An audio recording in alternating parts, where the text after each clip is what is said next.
오늘 우리에게 주시는 하나님의 말씀은 구약성경 시편 18편 1절에서 15절까지의 말씀입니다.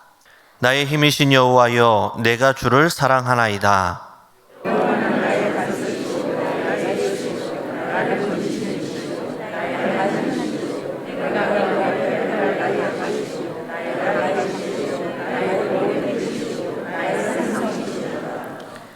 내가 찬송받으실 여호와께 아뢰리니 내 원수들에게서 구원을 얻으리로다.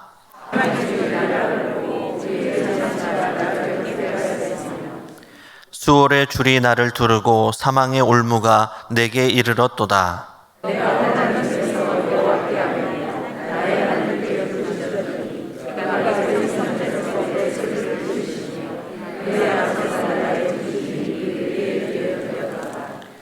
이에 땅이 진동하고 산들의 터도 요동하였으니 그의 진노로 말미암음이로다.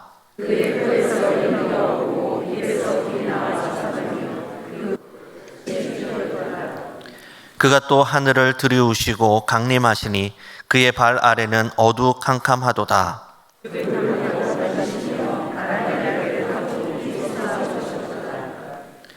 그가 흑암을 그의 숨는 곳으로 삼으사 장막같이 자기를 두르게 하심이여 곧 물의 흑암과 공중의 빽빽한 구름으로 그리 하시도다.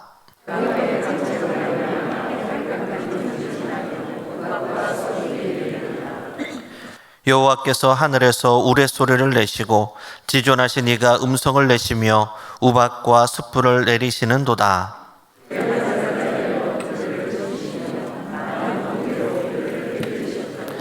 함께 읽겠습니다. 이럴 때에 여호와의 꾸지람과 콧김으로 말미암아 물밑이 드러나고 세상의 터가 나타났도다. 아멘. 시편 18편을 한 번에 하려고 했더니 분량이 너무 많아서 한 3번 정도에 나눠서 강해를 하도록 하겠습니다. 그래서 오늘은 먼저 1절부터 15절까지의 내용으로 나의 하나님 사랑합니다 라는 제목으로 말씀을 전하도록 하겠습니다. 오늘 18편의 이 표제어를 보면은 매우 깁니다. 여러분이 갖고 계신 성경 이렇게 18 숫자 옆에 이 파란색 글씨로 한 4줄에서 5줄 정도의 이 시편이 어떠한 시편이다 라면서 설명해 주는 부분이 있습니다. 그곳을 보시면 이 여호와께서 다윗을 모든 원수들과 사울에서 제 마이크에서 나는 소리가 아니죠. 사울에게서 건져주신 날에 이 다윗이 여호와께 이 노래한 내용을 다루고 있습니다. 그래서 이 시편이 어느 특정 사건에서 비롯된 것은 아닌 것 같습니다. 다윗이 그 어려웠던 시절을 회고하는 가운데에 이 하나님의 구원을 경험했고 그 구원에 대한 감사의 표현을 나타내는 부분이라고 보시면 될 것 같습니다. 다윗은 이 지난날 온갖 위협에서 자신을 지켜주신 하나님을 회상합니다. 그러면서 오늘 시편을 시작하는데 첫 고백이 참 멋집니다.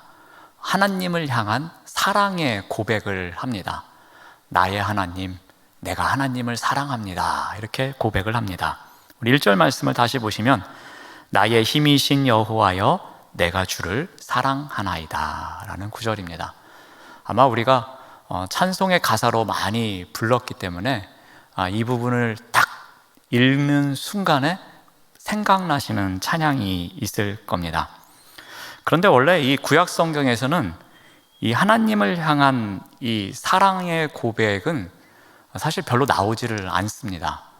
그리고 시편 가운데서도 이런 하나님을 향한 사랑의 고백으로 시작하는 시편은 이 18편이 유일합니다. 다른 시편에서는 하나님 사랑합니다 고백하는 시편이 없습니다. 여기서 이 사랑하다로 번역된 히브리어 단어가 라함이라는 단어인데요, 이 단어는 원래 이 자녀를 향한 어머니의 사랑을 나타냅니다. 그만큼 끈끈한 사랑, 또 하나님의 사랑입니다. 하나님이 이 자기 백성에게 베푸시는 연민, 긍휼, 사랑, 이러한 것을 나타내는 단어이기도 합니다.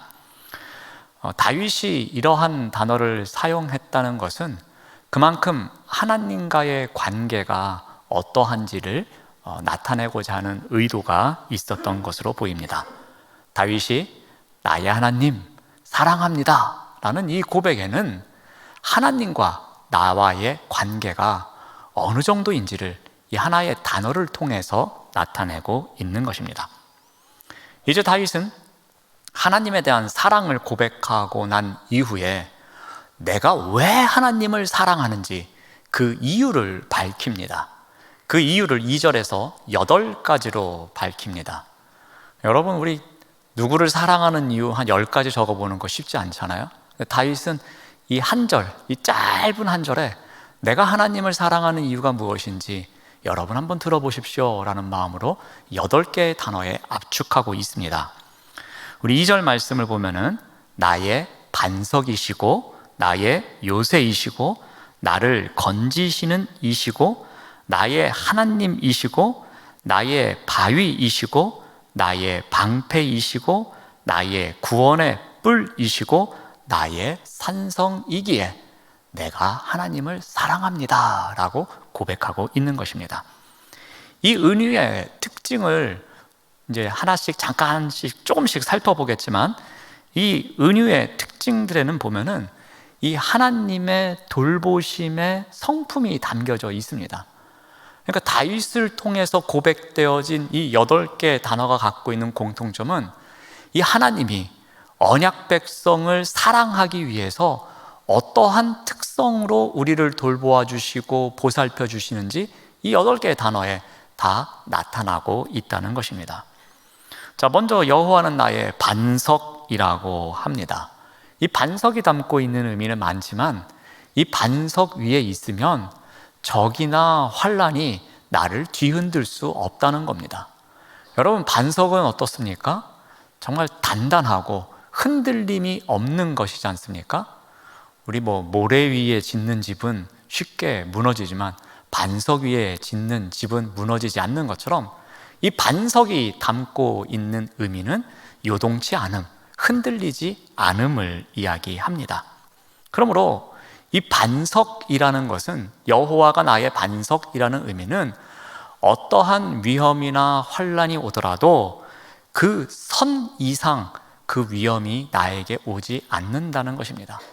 반석이신 그 하나님과 함께 있다면 어떠한 위험도 그 선을 넘지 않고 더 이상 나를 흔들지 않음을 상징하고 있는 것입니다.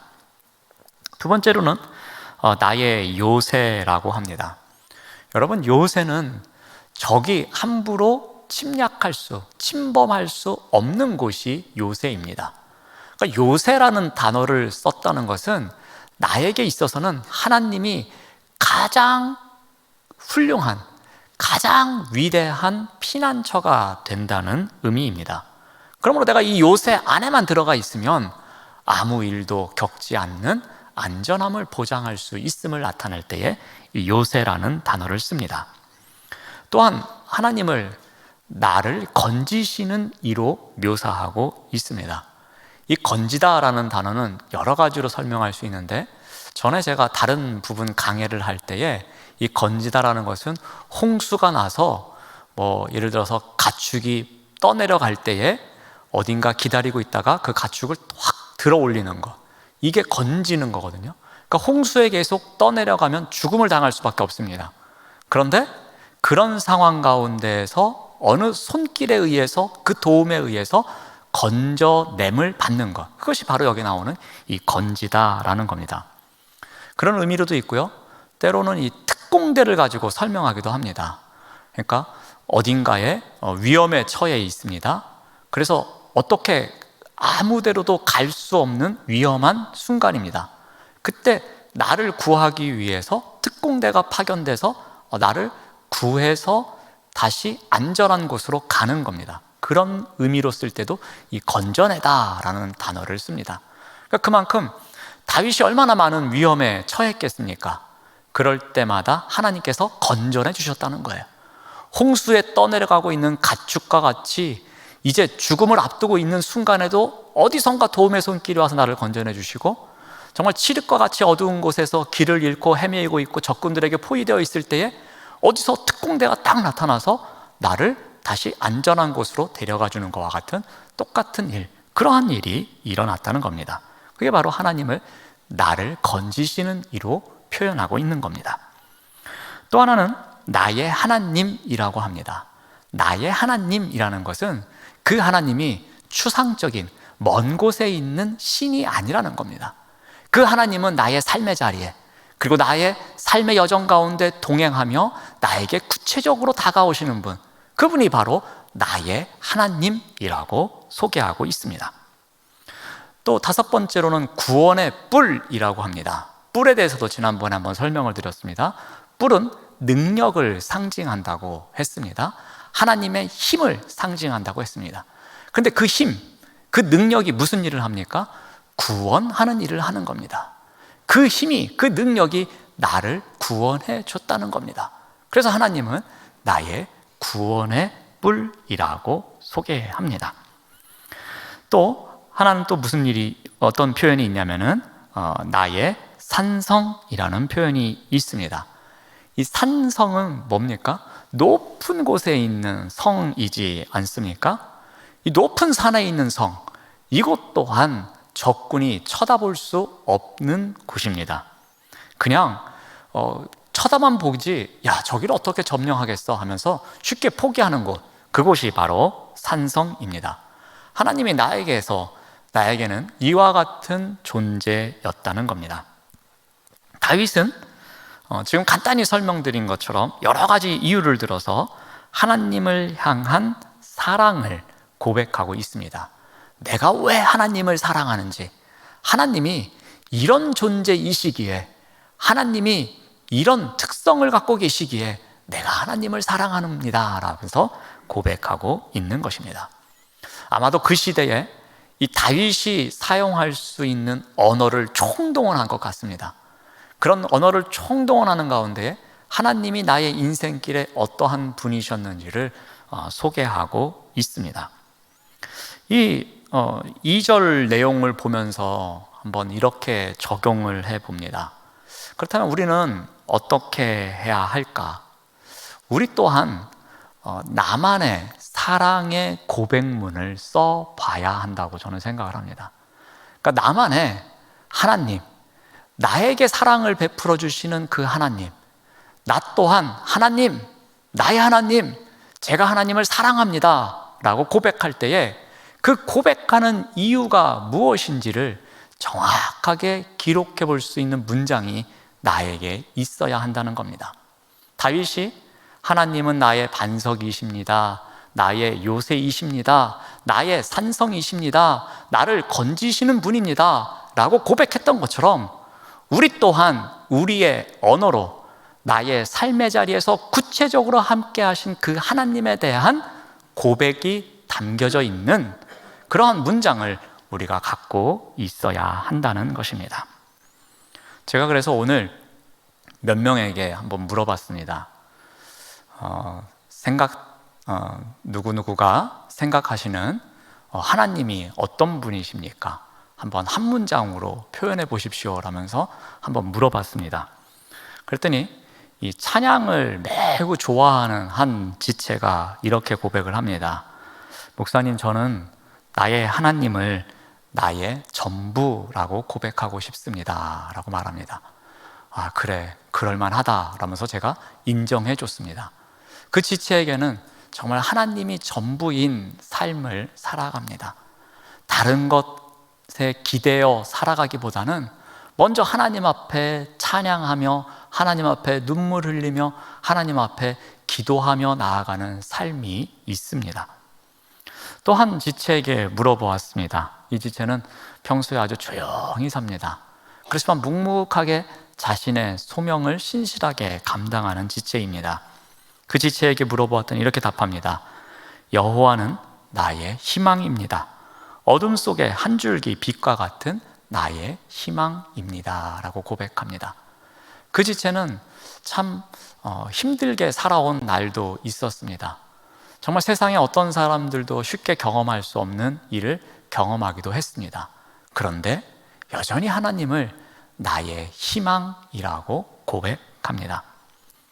평소에 이런 표현을 좀 잘 안 하는 무뚝뚝한 지체가 있어서 또 물어보았습니다. 그리고 직장을 다양하게 옮겼던 지체이기도 합니다.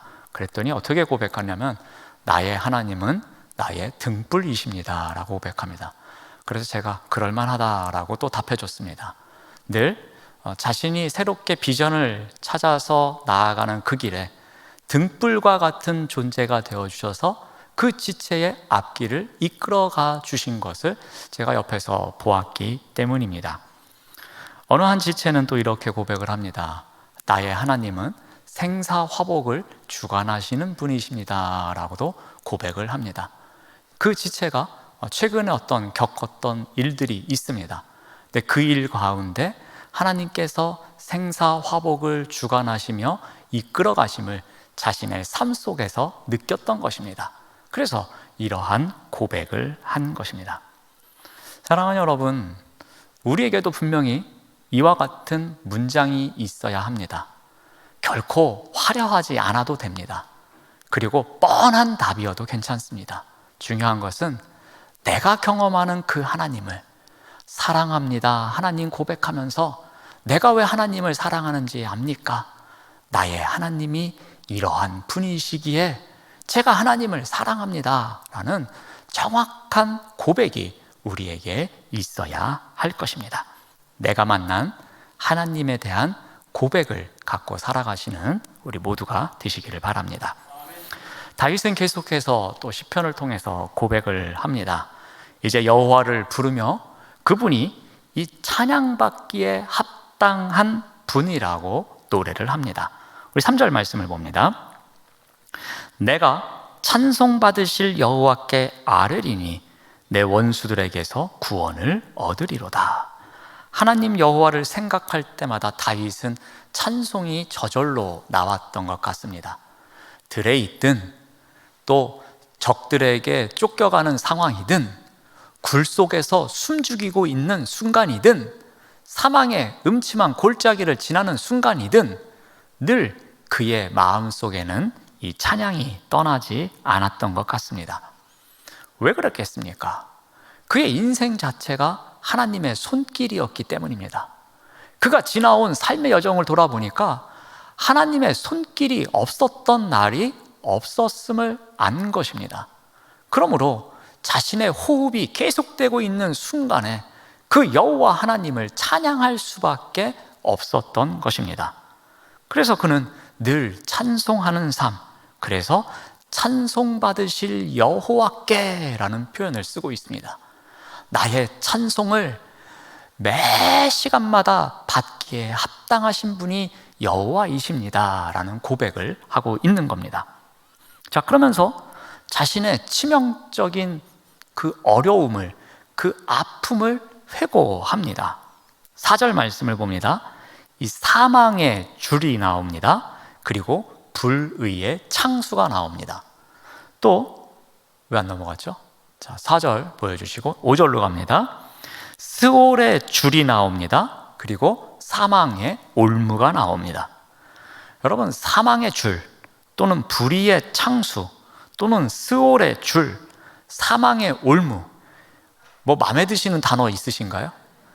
이거 다 우리가 경험하면 안 좋은 겁니다.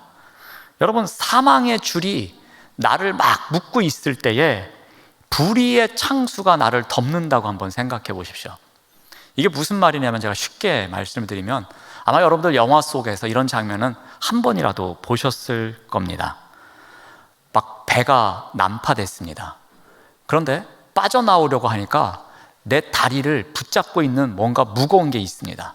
그래서 온갖 힘을 써서 그거를 치워보려고 하는데 치울 수가 없습니다. 그런데 발목에서부터 물이 조금씩 차옵니다. 시간이 지나니까 허리만큼 차옵니다. 조금 더 지나니까 가슴팍까지 차옵니다. 조금 지나니까 이제 고개를 이렇게 들어야지만 숨을 쉴 수 있는 순간이 됩니다. 아마 이런 영화 보셨을 겁니다. 그러면 마지막에 어떻게 하죠? 이 주인공이 심호흡을 한번 크게 하고 물이 들어옵니다.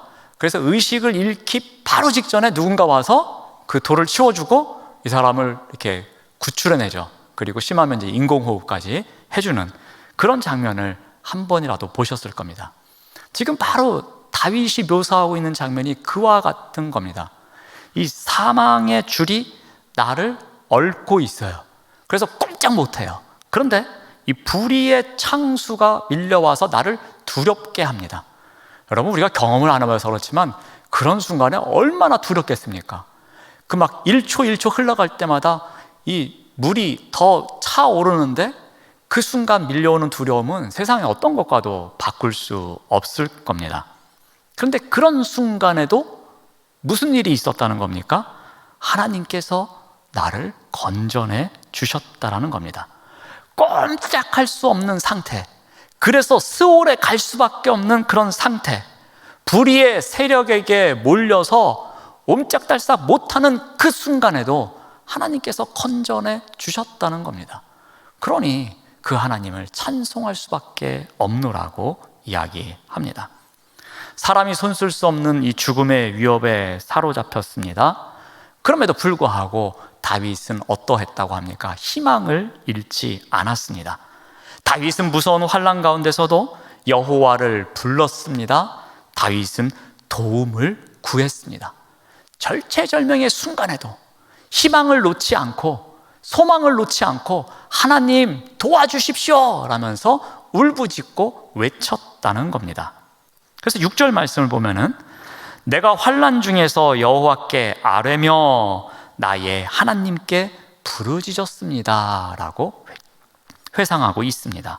그러니까 환난 중에서 앞에 나오는 우리가 별로 친하고 싶지 않은 4개의 단어, 그런 4개의 단어가 나를 엄습하고 있는 그 순간에도 여호와께 아뢰며 나의 하나님께 부르짖었다 이렇게 고백하고 있습니다. 이러한 다윗에게 하나님이 어떻게 하셨다고 합니까? 6절 말씀을 계속 봅니다. 그가 그의 성전에서 내 소리를 들으셨다고 합니다. 그의 앞에서 나의 부르짖음이 그의 귀에 들렸도다 라고 합니다. 그의 성전이 어디이겠습니까? 다윗 시대에는 성전이 완공되지는 않았습니다. 그러니까 아마도 예루살렘 성전을 말하는 것 같지는 않습니다. 아마도 이 성전은 상징적인 의미가 있습니다. 여러분, 우리 성전은 무엇을 상징합니까? 하나님의 임재를 상징합니다. 그리고 성전은 하나님과 사람이 만나는 곳을 의미하기도 합니다.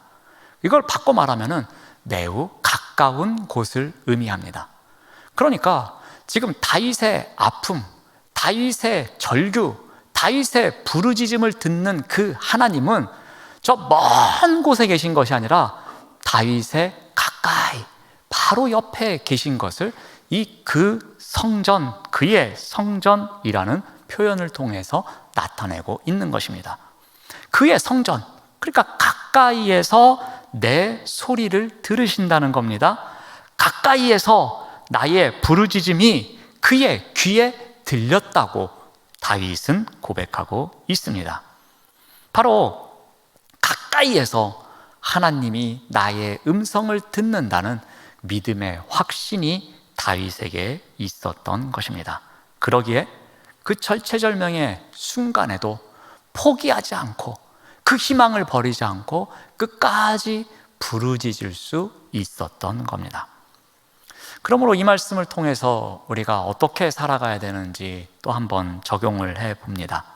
우리 또한 아무리 어려운 순간일지라도 조금 전에 나온 4개의 단어, 그런 단어가 우리와 함께 있는 것과 같은 어려운 순간일지라도 우리가 포기하지 말고 하나님께 도움을 구해야 한다는 것을 이 말씀을 통해서 우리가 적용해 봅니다. 다윗은 죽음의 사슬이 자신을 휘감고 있었습니다. 이 파멸의 급류가 덮쳐와서 이리저리 휩쓸리면서 어떻게 해야 될지 모르는 그런 순간이었습니다. 온갖 고초를 겪고 있는 상황이었습니다. 그럼에도 불구하고 다윗은 포기하지 않았습니다. 그럴 때일수록 더 힘을 내서 하나님께 부르짖고 하나님을 붙잡고자 했던 것입니다. 견디기 힘들고 암담해도 이 포기하지 말고 도움을 구해야 하는 것, 그것이 바로 우리의 삶이고 우리의 책임이기도 합니다. 왜냐하면 주님은 다윗에게도 그의 성전에서 들으셨던 것처럼, 즉 가까이에서 들으셨던 것처럼 주님은 우리의 부르짖음도 우리의 가까이에서 들으십니다. 우리가 생각했던 것보다는 하나님은 더 가까이 계시다는 것을 우리가 꼭 기억해야 합니다. 그래야지만 우리가 그 어려운 순간에도 하나님만을 붙잡고 하나님께 부르짖을 수 있는 것입니다. 이제 마지막 부분을 또 살펴보겠습니다. 이제 땅이 진동하고 요동치며 이 산의 기초가 흔들리는 일이 생깁니다. 다윗이 왜 이런 일이 생기는지, 왜 초자연적인 현상이 생기는지 그 이유를 이야기합니다. 우리 7절 말씀을 봅니다. 이에 땅이 진동하고 산들의 터도 요동하였으니 그의 진노로 말미암음이로다. 이 초자연적인 현상이 일어납니다. 그런데 그 이유가 무엇이냐? 하나님께서 진노하셨기 때문이다. 이렇게 이야기합니다. 천둥이 치고 번개가 내리고 뭐 여러 가지 막 현상이 일어나는데 이거 하나님이 진노하셔서 일어나는 일이라고 이야기합니다. 다윗은 위기를 당할 때마다 기도를 합니다. 그 순간에도 살려달라고 부르짖습니다. 그때마다 하나님께서 응답하십니다. 그런데 오늘 말씀에 나오는 다윗의 회상 가운데에는 또 다른 모습으로 하나님께서 함께 하신 걸 나타내고 있습니다.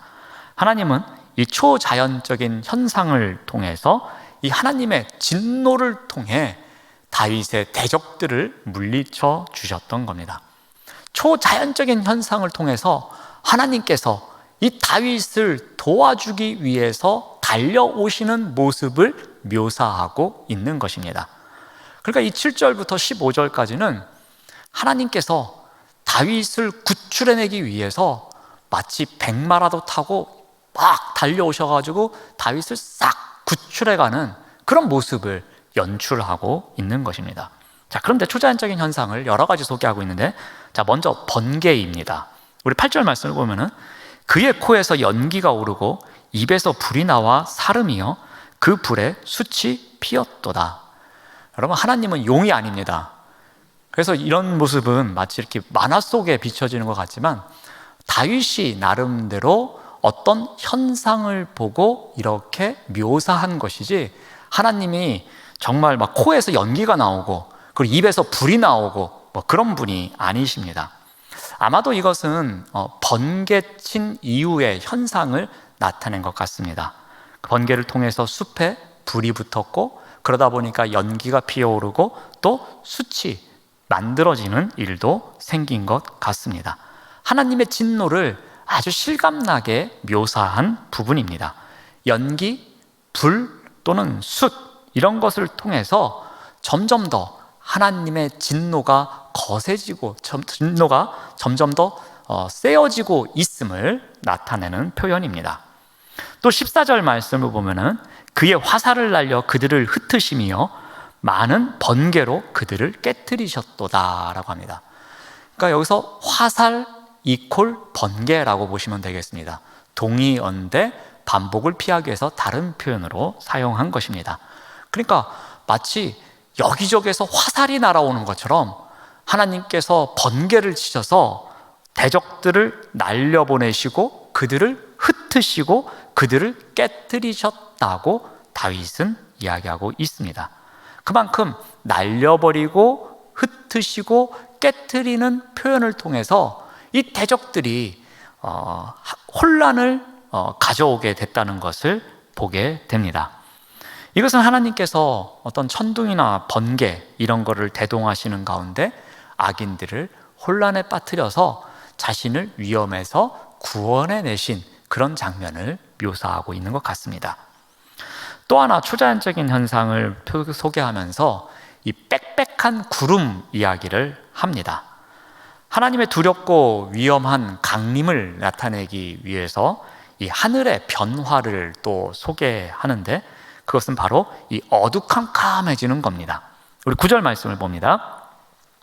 그가 또 하늘을 들이우시고 강림하시니 그의 발 아래는 어두캄캄하도다 라고 합니다. 마치 먹구름이 막 끼는데 빽빽하게 구름이 몰려오는데 마치 하나님의 발 아래에 있는 구름처럼 묘사하고 있습니다. 하나님께서 마치 이 빽빽한 구름으로 세상을 통치하시는 것처럼 소개하고 있습니다. 갑자기 날이 어두워지니 자신을 추격해 오던 대적들이 얼마나 당황했겠습니까? 그러니 그들이 추격해 오는 것을 포기하고 후퇴해서 이리저리 우왕좌왕하고 있는 것, 그런 모습을 연출하고 있습니다.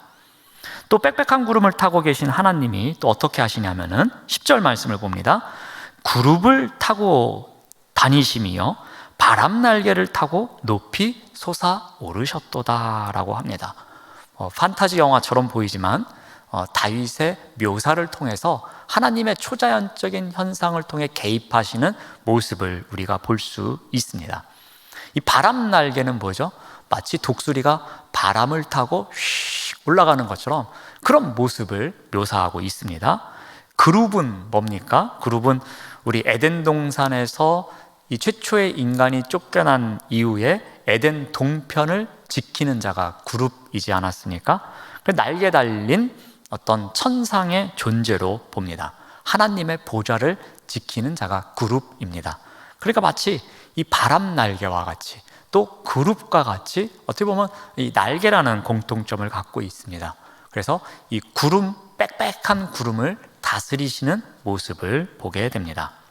또 11절 말씀을 보면은 그가 흑암을 그의 숨는 곳으로 삼으사 장막같이 자기를 두르게 하시며 곧 물의 흑암과 공중의 빽빽한 구름으로 그리하시도다 합니다. 그러니까 이 빽빽한 구름이 계속해서 다른 장면을 통해 어떻게 보면 그 대적자들을 흩으시는 모습을 묘사하고 있습니다. 또 하나 나타나는 것이 우박입니다. 우리 12절 말씀을 보면은 그 앞에 광채로 말미암아 빽빽한 구름이 지나며 우박과 숯불이 내린다고 합니다. 또 13절 말씀을 보면은 지존하신 이가 음성을 내시며 우박과 숯불을 내리신다라고 합니다. 이 지존하신 이가 어떻게 합니까? 목소리를 발하면서 마치 우박을 쏟아내는 것처럼 합니다. 그러니까 우박이 내린 거겠죠. 그러니까 우박이 내릴 만한 때에 내린 것이 아니라 어떻게 보면 뭐 맑은 하늘에 우박이 떨어졌다든지 뭔가 자연적인 현상이 아닌 초자연적인 현상이 일어난 것입니다. 그래서 다윗이 이것 또한 지존하신 이가 우박을 하늘에서 던지듯이 이 모든 일에 개입하셨구나라는 믿음의 고백을 하고 있는 겁니다.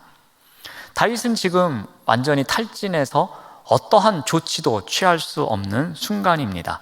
그런데 하나님께서 이 모든 초자연적인 현상을 통해서 이 상황을 이끌어가고 계십니다. 자, 마지막으로 또 하나 개입하는 것이 무엇이냐면은 이 바람입니다. 우리 15절 말씀을 보면은 이럴 때 여호와의 꾸지람과 콧김으로 말미암아 물 밑이 드러나고 세상의 터가 나타났도다. 자, 여호와의 꾸지람, 여호와의 콧김이라는 것으로 묘사를 하고 있습니다. 근데 이 꾸지람과 콧김으로 이 물 밑이 드러났다 그래요. 여러분, 이 콧바람과 이 꾸지람이 세면 얼마나 세다고 이 물의 밑이 드러나겠습니까? 그만큼 이 하나님의 그 위대함, 하나님의 권능, 그것을 나타내고 있는 것입니다. 여호와가 호령하시면 이 생명의 기운까지도, 그런 상징이 있는 물까지도 그 밑이 드러나는 그러한 일이 일어남을 이야기하고 있습니다. 우리가 성경에 보면은 이런 초자연적인 현상이 일어나면서 하나님께서 이 모든 일에 주관하시는 것을 나타내고 있음을 우리가 본 사건들이 있습니다. 여러분, 사사기에 보면은 이 드보라와 시스라의 싸움 이야기가 나옵니다. 시스라가 이 철병거 900대를 이끌고서 이 이스라엘을 침략합니다. 자, 그런데 그때 그들이 모인 곳이 이 기손 강가였는데 그곳에 무슨 일이 생깁니까? 갑자기 폭우가 내립니다. 그리고 기손강이 범람합니다. 그러자 이 철병거 900대가 무용지물이 됩니다. 그때 이 드보라의 군사들이 공격을 해서 이 시스라를 물리치는 일이 나옵니다. 그러니까 아무리 시스라가 그 세계에서 자랑하는 철병거를 900대를 가지고 있더라도 무용지물이 되도록 만드는 초자연적인 현상을 이야기합니다. 우리도 사무엘 시대에도 이러한 일이 있었습니다. 이스라엘 백성들이 미스바에 모여서 회개운동을 할 때에 이 블레셋 사람들이 공격을 해옵니다. 그때 하나님께서 블레셋 군대에 우레를 발하여 그들을 공격하십니다. 그래서 그들이 물러가도록 해 주십니다. 자, 이렇게 다윗의 인생길에 이 초자연적인 현상을 통해서 그를 도와주신 하나님을 고백하고 있습니다. 마치 다윗이 보니까 하나님께서 나를 구출해 주시기 위해서, 나를 구원해 주시기 위해서 나에게로 막 달려오고 계시는 그 하나님의 모습을 묘사하고 있는 것입니다. 자, 이 부분을 통해서도 우리가 한 가지 적용을 해봅니다. 우리 또한 이 다윗이 그렇게 고백했던 것처럼 이 하나님이 우리를 구원하시기 위해서, 우리를 돕기 위해서 우리에게 달려오시는 듯한 그런 하나님을 우리가 바라볼 때가 있습니다. 다윗이 위급한 기도를 할 때마다 그 하나님께서 때로는 코에서 연기를 뽑는 것과 같이, 또는 입에서 화염을 뽑아내는 것과 같이, 때로는 땅이 진동하도록, 때로는 우레가 내리고 또 우박이 내리는 것과 같이 정말 그 거센 모습으로 돌진해 오시는 것과 같이 그 위급한 기도를 들어주시는 하나님을 고백합니다. 자, 그런 것처럼 하나님 또한 우리의 기도를 들으시고 돕기 위해서 달려오시는 모습, 그 모습 또한 우리가 기대하며 살아야 한다는 것입니다. 우리가 할 수 있는 것은 우리의 기도를 듣고서 돕기 위해 달려오시는 그 하나님을 소망하는 삶, 그 하나님을 기대하는 삶이 우리에게 있어야 한다는 것입니다.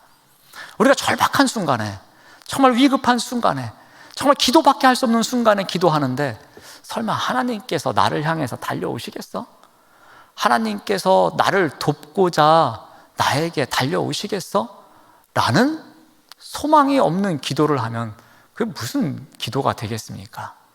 우리가 정말 간절히 붙잡고 기도할 때에 다윗을 그 순간순간에 돕기 위해서 마치 그 말을 타고 달려오신 것처럼 우리 인생길 가운데서도 이렇게 다윗을 돕는 것과 같이 우리의 삶 속으로 달려오시는 그 하나님, 그 도움의 손길을 펼치시는 그 하나님을 소망하며 살아가야 한다는 것입니다. 자, 오늘 말씀을 통해서 우리가 세 가지를 정리해보고 한번 적용을 해보았습니다. 우리 또한 다윗과 같은 고백을 하면서 살아가시길 바랍니다. 그래서 어느 곳에 있든지 무슨 일을 하든지 나의 하나님 사랑합니다 라는 고백이 늘 있어야 할 것입니다. 나만의 하나님을 경험한 유일한 사랑의 고백을 갖고 살아가야 할 것입니다. 그러한 사랑의 고백이 있어야지만 견디기 힘들고 암담한 순간일지라도 그 사랑의 하나님을 향하여 절대로 포기하지 않고 도움을 구할 수 있는 것입니다. 그 도움을 구하는 가운데 우리가 절대로 잊지 말아야 할 것, 그 하나님이 나에게 달려오신다는 것, 그 하나님이 도움을 주시기 위해서 오늘도 나에게 달려오신다는 그 소망을 우리가 품고 기도의 자리에서 살아가야 할 것입니다. 네, 기도하겠습니다. 하나님 감사합니다. 나의 하나님을 사랑한다는 고백이 나의 인생길에서 끊이지 않도록 인도하여 주시옵소서. 예수님의 이름으로 기도드립니다. 아멘.